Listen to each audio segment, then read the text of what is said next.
Bonsoir à tous et bienvenue dans Au Quotidien, la suite en ce vendredi soir avec Hélène Galena pour nous accompagner. Rebonsoir Hélène. Bonsoir Aurélien. Et Serge Bertin, auteur et amoureux de l'histoire et de la vie locale sartoise. Bonsoir Serge.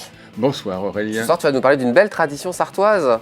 Ah oui, en pleine tradition. On va voir ça dans quelques instants et puis restez avec nous puisqu'à la fin de l'émission, Hélène vous posera une question pour gagner vos 2 places pour le Geek Live Festival. Ça sera les 14 et 15 janvier prochains.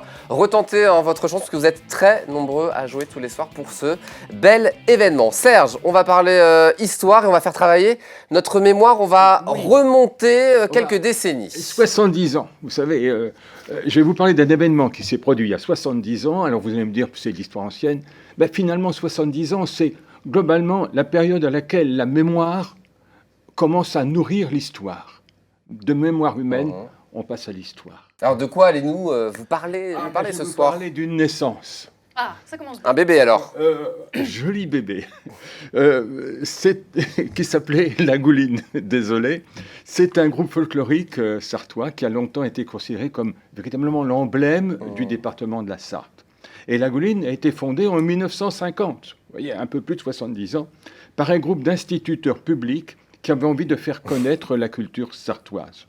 Ils s'étaient entraînés par un couple d'instituteurs, Jeanne Lemaître et Robert Lemaître, et ils entraînaient d'autres instituteurs dans ce travail. Ils ont sollicité, quand je dis ce travail, je devrais dire plutôt dans ce plaisir de transmettre.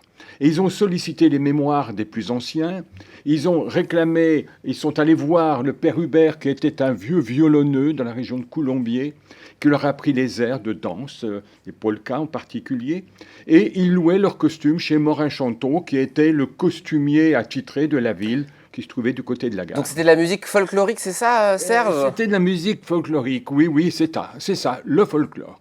Et c'était relativement nouveau à cette époque, et ça a duré une dizaine d'années. Puis... On a un petit extrait musical pendant qu'on parle. Puis vers 1959 environ, le groupe s'étiolait un peu, parce que chacun allait dans diverses activités, et est arrivé là, comme en trombe, un groupe de jeunes normaliens, vous savez, des élèves maîtres, futurs instituteurs à l'école normale. T'en faisais peut-être partie, non ? Il paraît. Ah bon, voilà. Parce que ça, il ne l'a pas écrit, mais... Et c'est un véritable tsunami. C'est-à-dire qu'ils ont bouleversé un peu ce monde traditionnel du folklore. Vous savez, tradition, gna. Là, ils ont tout fait péter, si je puis dire, et animé d'une formidable vitalité, bientôt rejoints par des filles qui étaient, elles aussi, complètement débordantes d'énergie. Eh bien, ils se sont lancés sans complexe dans ce qu'on pourrait appeler la rénovation du folklore, rien de moins que cela. Donc une rénovation qui a duré, là aussi, quelques décennies. Ah ben, ça a duré quelques décennies, sous la présidence de Jeanne Lemaître, qui avait repris son nom de Jeanne Ménard, un nom extrêmement célèbre pour les vieux manceaux, puis de 2 garçons qui ont succédé à Jeanne Ménard, c'est-à-dire Gérard Plard et puis Jean-Claude Gauthier. Et les jeunes, ma foi, ils sont devenus parents. Ils auraient pu abandonner, mais non, ils ont continué. On a transmis ça aux enfants. Ils ont transmis ça à leurs gamins. Ils ont entraîné leur propre progéniture dans de folles aventures. Et quelles aventures! La Sarthe est partie à la conquête du monde avec eux. Ah, carrément. Carrément.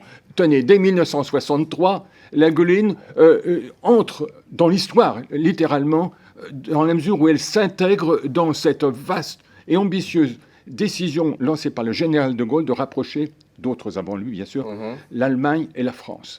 C'est l'amitié franco-allemande. La Gouline en a été. C'est elle qui a participé dès 1963 à un échange avec la jeunesse rurale de Basse-Saxe. Donc elle a voyagé Angleterre, Québec, Hollande, Grèce, Russie, Portugal. Portugal et la Pologne à plusieurs reprises, oui. Finalement, la Gouline était une sorte d'ambassadrice de la Sarthe. Mais pas seulement. Pas seulement, puisque pendant qu'elle allait à l'étranger, ou entre des déplacements à l'étranger, ma foi, elle continuait d'œuvrer dans la Sarthe. Elle pratiquait des spectacles de danse folklorique passionnantes, et également des expositions, également des animations, des stages, mais aussi du théâtre. En ce sens, la Gouline a été un acteur rayonnant et essentiel dans l'éducation populaire de la Sarthe. Alors, qu'en est-il aujourd'hui, Serge? Elle existe encore, cette gouline? Eh bien, Tu nous en parles de temps en temps. Et tu as même travaillé sur le sujet, tu as fait une thèse, je crois, sur la gouline. Non, pas sur la gouline. Non, bon. non, j'ai fait des articles, mais pas seulement. Hein. Pierre Guibert en a fait également un intéressant. Mais au début des années 2000, malgré tout, elle s'est un peu fatiguée. Et depuis, en 2015, ma foi, elle a laissé la place à une amicale des anciens de la gouline qui maintient, qui entretient la flamme de la gouline dont je fais partie. Alors, comment elle se danse, cette gouline? Parce qu'on en parle. Ma foi, elle se danse par couple d'abord. Ah, très bien. Tu pourrais nous faire un exemple ce soir? Avec vous. Oui, c'est possible. On y va. On y va? Allons-y. Allons-y. Là, c'est parti. Vous allez faire partie de la gouline pendant quelques instants. Ah bah allons-y, Serge. On va se mettre en place Alors, juste ici. en couple. Je crois que Ah, j'ai jamais... donc on était Couple cobayes. fermé, couple fermé. Comme Couple ça. fermé, on est très Voilà, proches. c'est ça. Hein. Et puis après, ma foi, est-ce que vous allez faire la polka? Essayez ça. C'est quoi la polka? Polka, c'est 1, 2, 3 et 1, 2, 3. 1, 2, 3. 1, 2, 3. 1, 2, 3. Ça, c'est bon, ça. On c'est est bon. bien là. On est Voilà. bien, ouais. C'est Vous avez de la pourtant- musique, non? On pourrait Bien voir. sûr. on a non, une non, petite non. musique là. 2, 3. Et après, ça, c'est la base de la gigouillette. D'accord. La Et puis, gigouillette. oui. La gigouillette. Et puis J'adore ce après, On descend plus bas, non? non, non, Le continuez, problème, continuez. Allez, un poil. Écoutez bien la musique. Et levez la jambe Ah bon? en l'air. Quintonnet, guerre. Lève la jambe, Aurélien. Quintonnet. C'est French Canton en fait là. J'en ai perdu mon boîtier. Bravo Serge. Ah, c'est Merci génial. pour cette belle découverte de la gouline. Oui. On a quelques cours à prendre, je pense, au Oui, je niveau de la pense. gouline. Oui, là. mais vous êtes Concentré. quand même presque mûr pour créer un nouveau groupe Bon. qui s'appellera la Gouline Bis. Et ben, pourtant, pourquoi je pas. pense qu'il a pas pris les cerises les plus mûres du panier pour les faire danser. hein.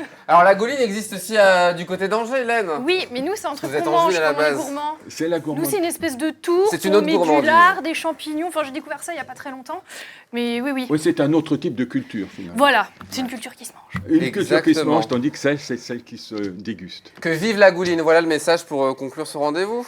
Vous avez vrai, c'est vrai, vraiment. Bon. Vous avez bien raison, mon grand Merci Aurélie. Serge de nous avoir fait découvrir la gouline. Et je suis sûr que ça parle à beaucoup de nos téléspectateurs ce soir. Ouais, et puis je j'espère que voilà, on va peut-être recréer une nouvelle flamme.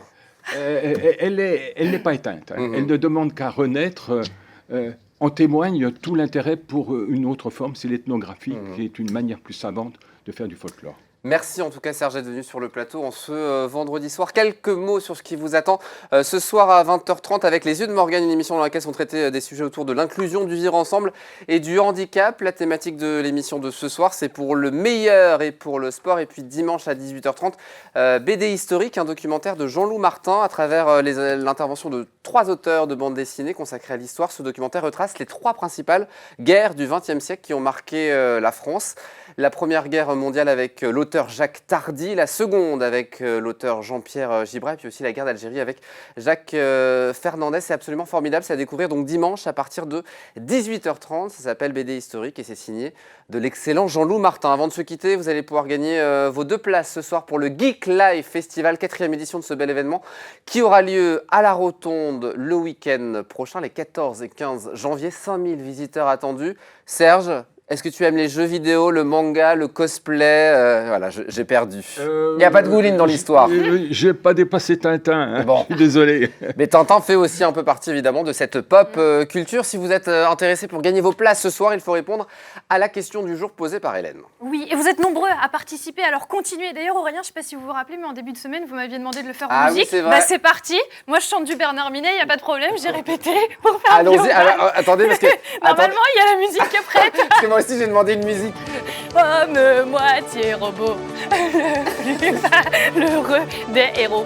Bioman, la question, elle concerne pas du tout Bernard Minet. Cette année, on célèbre le centenaire des 24 heures. De quoi? A, des 24 heures du Mans, ou B, de LMTV-SAR. La question est compliquée, la réponse, vous l'envoyez à jeu@lmtv.fr. Aurélien vous répondra. Hélène, vous allez nous rebosser pendant le week-end Bioman et on en reparlera la semaine prochaine. J'ai pas travaillé la voix. Ah, je pas suis du tout là, désolée. ça va pas du tout. Elle avait une anti-sèche dans la main, elle m'a dit que c'était des notes, des codes pour l'après-midi, mais en fait pas du tout, c'est les paroles de Bioman. Donc vous bossez ça ce week-end. Et je les avais même imprimés ici si Bon. vous vouliez me Et on piéger. se retente ça la semaine prochaine. Bonne chance à tous, en tout cas très bon week-end à vous, très bon week-end Serge, très bon week-end Hélène. Dans un instant les Sartois du web avec Aurélien Caillos. Nous on se donne rendez-vous lundi. 18h30 pour une nouvelle quotidienne avec peut-être une interprétation absolument formidable de Bioman signée Hélène Galliana. Vous le verrez à lundi. Bon week-end.